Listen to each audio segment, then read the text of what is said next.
Brian, what is up, good sir? What's going on, fellas? How are you doing tonight, man? Good, man. I'm playing. My new puppy's climbing underneath my couch. No. Well, that's good. I mean, a new puppy, that's exciting. How new? 16 weeks. Finn. God darn it. Hold on. I have to do the same thing with Kevin right before we go live. He does the same shit. He runs around on the on his end of the live stream, and sometimes he takes a poop in the corner, and I have to be like, Kevin, no. Time to get live. Yeah, hold on. Let me grab him real quick. Your pain, dude. Hold on a second. Finn, get out of here. Come on. Come here. Finn can join the stream. It doesn't matter. Look at that massive wall of amps we got in the background. We need to talk about that. Right. Holy shit. I see pedal boards. I see so this is Finn. Yeah. Big puppy. Yes. It's about 16 weeks. And then my other boxer here is Zoe.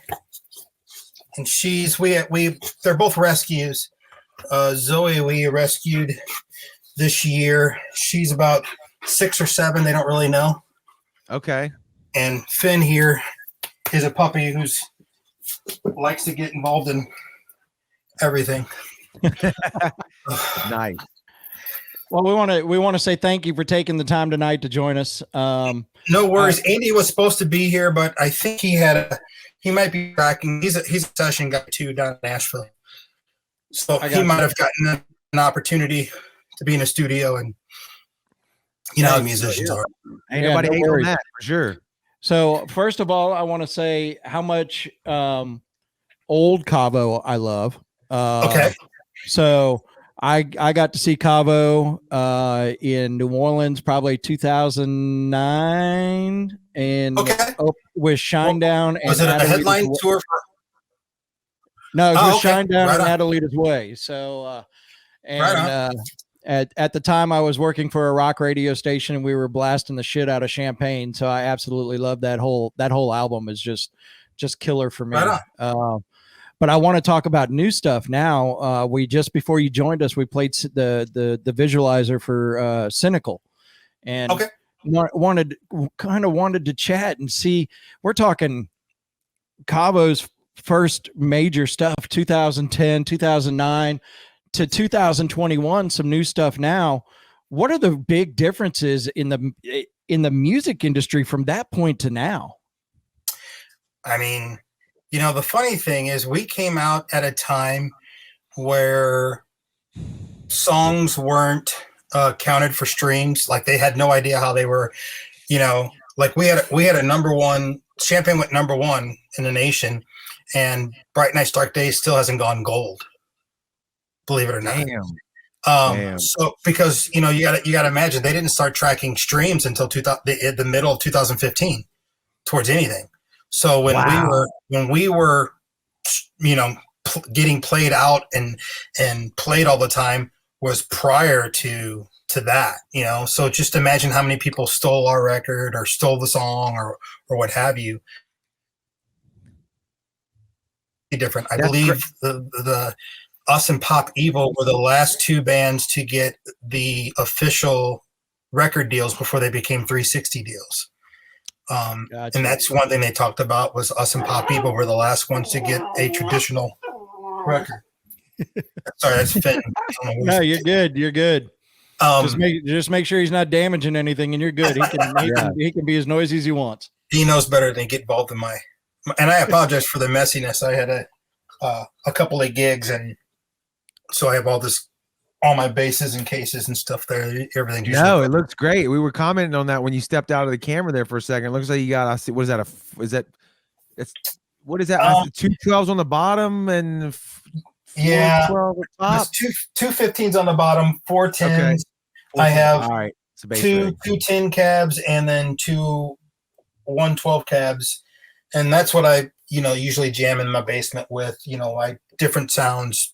Recording here in my small little studio, but I'm still endorsed with Aguilar bass amps, and I have 2 4 10 cabs in road cases upstairs, and then I have 2 stadium sized rigs, which we used to use when we were out with Daughtry and when we would play with Shinedown and stuff. But we're not playing large venues, so those things have been sitting in my living room for years.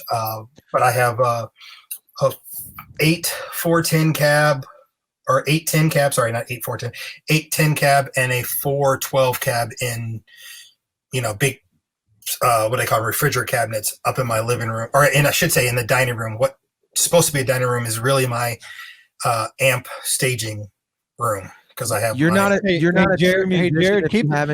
Jared, I came unprepared, so keep talking for a minute. I'm going to run and grab something real quick. Okay, go ahead. You're not a true musician if you've never taken and transformed your dining room or living room into a full-blown band practice, drum setup, some type of room, like where it's just people walk in the house and like, damn, okay, what's going on here? And you're like, look, shut up. This is what I do. It's none of your business, or it is your business. If you're a fan, let's talk about it. But, right. So Brian, let's jump back while Kevin is, I think he's doing his hair and makeup again. I think he had some issues there.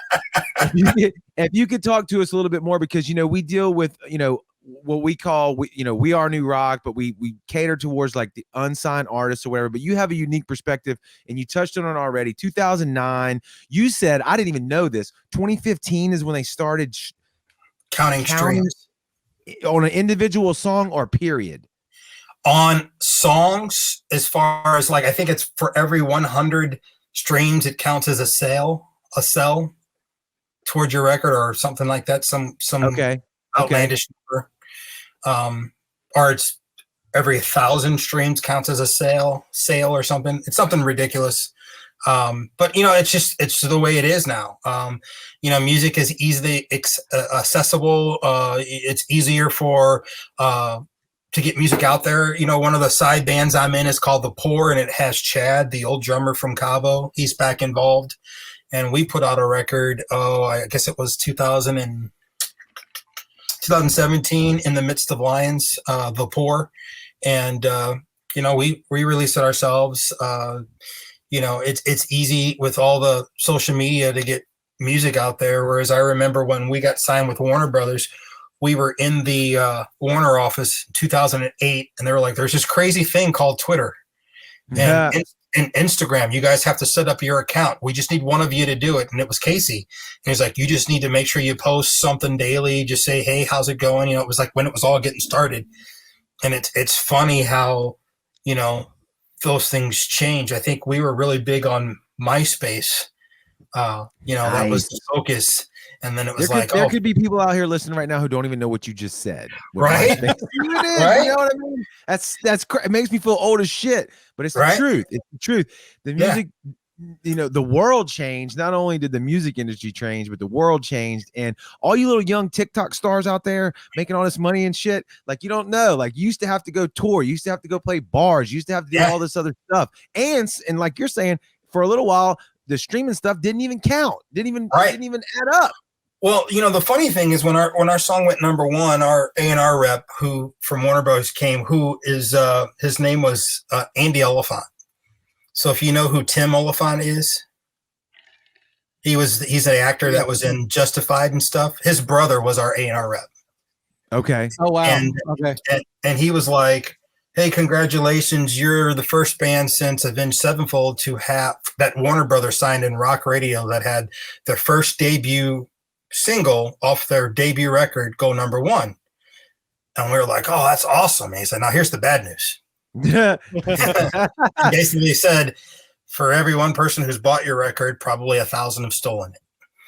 Yeah. And that was what the industry was trying to figure it out. So like now, Napster was still a thing when we were out, when we first got signed. Napster was. Man, there's young kids watching this right now, and they're just like, what they're like looking at Wikipedia. What are they talking about? They're trying to Google shit and figure it out. They don't know what we're saying.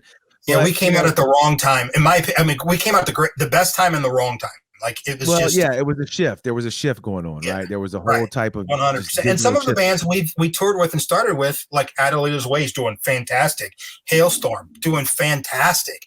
I mean, there's some bands who didn't get involved in. We were with Warner Brothers, and then the president of the company got fired. We were kind of his pet project, and so the new guy came in, and then you're like, okay, well, we're screwed. And then you get with another company, a record deal, who completely lied about everything they said they were going to do for us and did hardly anything. And, Right. So, one bad deal, our first deal was great until Tom Wally got let go from Warner Brothers. And then we went to one record deal, our second one with Thick as Thieves. And we were sold this wonderful plan that they had, and they didn't even do 5% of what they said they were going to do, Right. And then you start realizing, oh, this is one of those bad deals that you hear about. We're experiencing something horrible.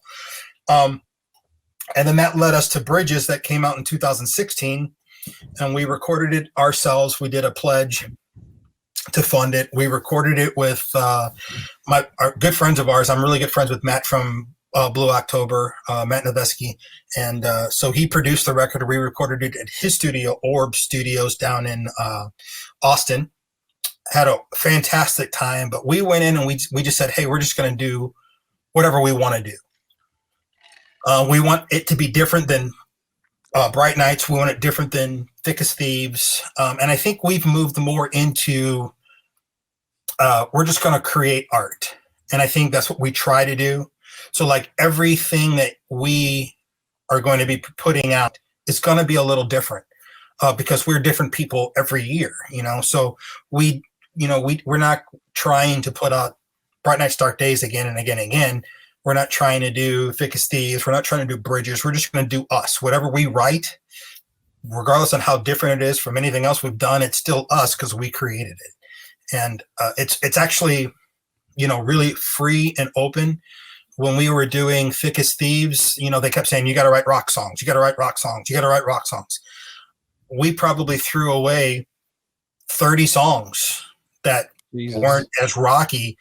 And they just like, nope, not heavy enough. Nope, it's not rock enough. It's not rock enough, And we were like, it starts to stunt how you create because you start writing a song idea and you go, yeah, that's not heavy enough. Let's just do something else, And then you start realizing we're not being true to ourselves. And that was the great thing about Bridges. And it was, I think a lot of people when they got Bridges, they were like, whoa, this is different than anything else we've ever heard. But I think that was the pendulum swinging hard the other way because we were forced to create or forced to write a certain way with Thick as Thieves, whereas Champagne was completely an open book. Like we wrote Let It Go and Champagne in my basement, here in this basement that I'm in, the same week. It was on a Tuesday and a Thursday. Those two songs were written in the same week, and it was just like, here, and when you're told how to write or what you're supposed to write, it does cramp your creativity. And I think that with Bridges, we said we're going to do whatever we want. And we don't care. So would you agree then, though, like, because you already explained it, you were in the middle of it. It was kind of like a bad breakup, right? With the transition that happened with technology bleeding over into the music industry, right? And you got punched in the face, just say, right, the worst you could have, because like you said, that song Champagne, I mean, it was all over the place, especially down here. Kevin mentioned it. The radio station he was at, it was heavy spin, #1, right? So you go through that, but then now you're on the back end of it. Kind of like the dust has settled and technology actually kind of democratized everything in a different way that allows artists to have a lot more control over what they write, over how they put it out, and the ownership of the music itself. So while it may have sucked a lot back then, I hope and I think, and correct me if I'm wrong, it's better now. It's different now, but I think there's more freedom. Would you agree? Yeah, there's definitely more freedom. What I would like to see are more bands out there rather than and there's no offense to guys who create on their computers and stuff, but a lot of these artists are fantastic and phenomenal, but they can't play an instrument. So it's scary and good at the same time. I think that, back in the day where I was growing up, when I was a little kid, I would take my guitar across the street, down the street. I always had it with me. And then when I moved to bass, it was kind of the same thing. I always took it with me. Whereas kids now, they can create something really quick by moving a couple of notes on a computer screen. I think. No, go ahead. I'm sorry. I didn't mean to cut you off. I was just saying, I think that, I worry that, the artistry is getting hurt a little bit, but in that same notion, people are creating art without being able to play an instrument, which it's still art, so it's like, nailed it. It's like you say something and then you see something, you go, okay, but that's really good. It's like, right. You can't say that that's not art. So it's like, sometimes I feel like I'm my parents going, oh, that ruckus, and then you hear some fantastic stuff and you go, that's cool. And then you check out the guy and he did it all on his computer and you go, okay, yep. I take back everything I said. That's awesome. And that's art. And so I think it's like it's like some of our fans, because we're releasing a bunch of new music and it's going to be digital only until the end, and then we're going to put it on a CD and release it. And people are like, how come you don't release CDs? How come you don't release CDs? And it's like, well, it's an old media and it costs a lot of money just to release CDs for a small portion of people who are going to buy it. This is what's new. It's okay to have the old, and we'll get back to that.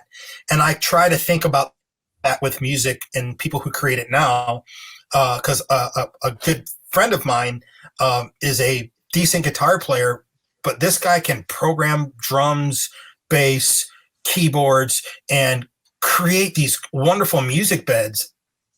And I just go, wow, that's crazy. Because you're not that, you can play, but you're not that good. But the stuff you do, I just go, holy crap. Hey, dude, show me what you do. Like, it's crazy how good he is. And then I find myself going, I'm completely contradicting my thoughts and beliefs, because times are changing, and at this point, just do you. Right. Just look, do you.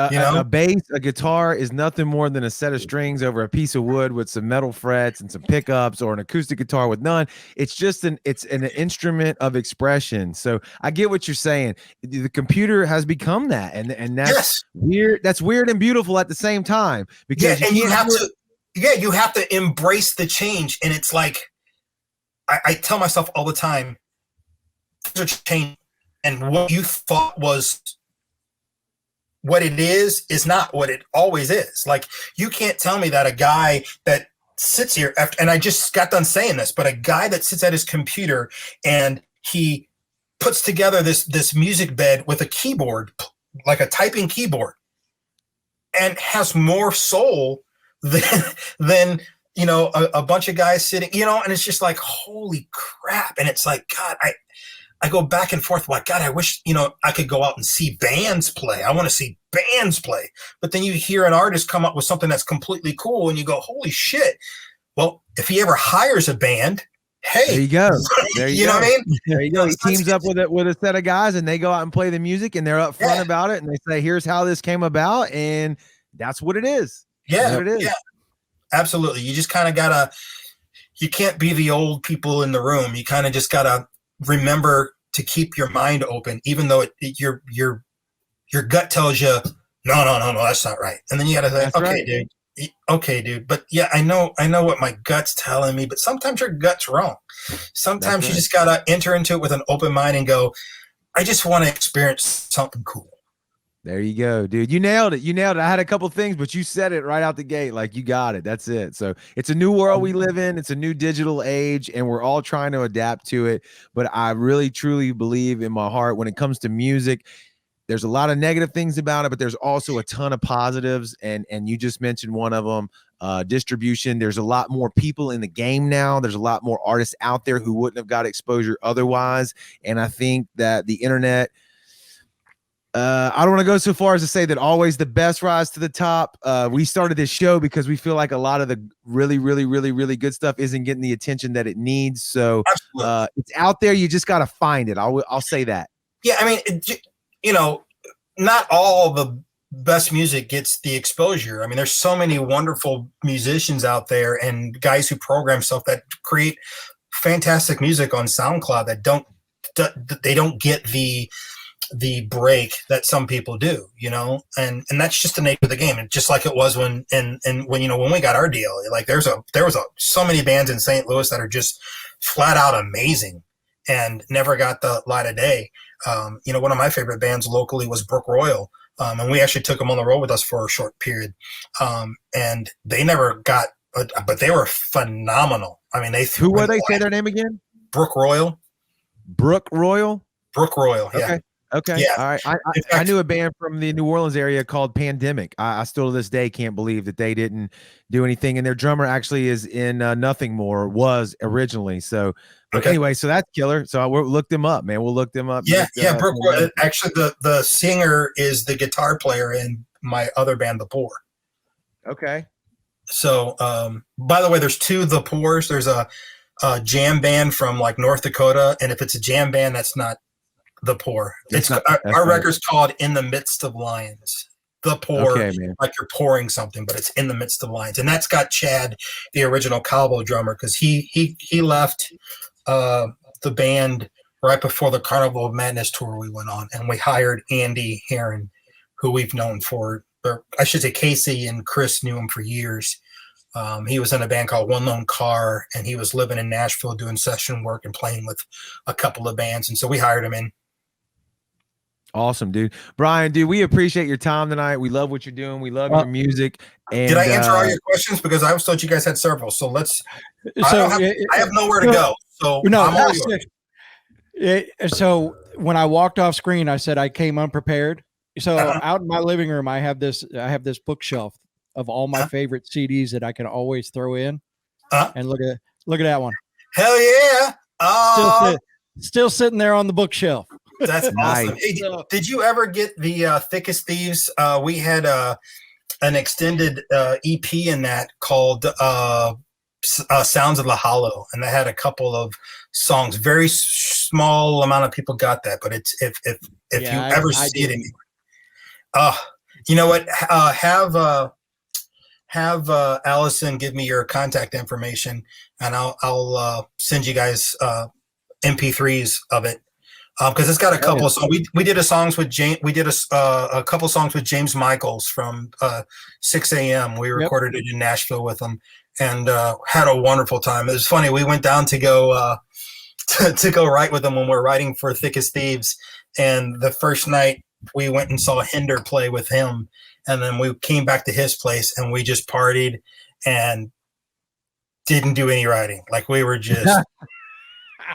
I love it. That's called pre-production. That's what you were doing. You were getting ready for the ideas that were to come. Right. So we were down there for like 8 days writing with a bunch of different people. And then, so we had to call the label. Back then, the second label we were with was 11-7. And we had to call them and say, hey, we're going to stay another day or two to work with James. And so we wound up writing a couple songs with him, and they made it on this record. But I know you guys wanted to talk about what's coming up next for Cavo. Yeah. So what we're doing is we're doing 3 original EPs and 3 cover EPs. And so we're going to do original, cover, original, cover, original, cover. And we're almost done with the original EP. This is going to be the idea of it is it's kind of like I forgot what you call it, a concept record. Yeah. So it's going to have 3 different kind of chapters, kind of, sort of. That's the plan, at least. So we're going to release it digitally, each one, and then the last one we're going to release it digitally and then offer it as a complete record. And we'll probably press CDs, I think, of this. And it's going to be like a chapter 1, chapter 2, chapter 3, or truths, or whatever, hers, the truth, something like that is the plan. And this is going to be different than Bridges. It's different than Thickest Thieves. It's honestly, 2 songs there are very chili pepperish. We kind of got a little funky with this. We got a song on it where I had my cousin come in. She's in a St. Louis hip hop group, but her and two of her friends, they kind of sound like In Vogue. They sing backup for this guy, and I had him come in and sing on one of our songs. So it's got a gospel type thing on the back end. And then we start pre-production for the cover EP, and it's going to be, well, I guess I don't know if I'm supposed to say or not, but it's based on, I'm just gonna say it's going to be an 80s theme. So we're going to do 80s, and then I don't know what the next one's going to be or what the next one's going to be, but you didn't hear me say that. I like a good cover, man. No big deal.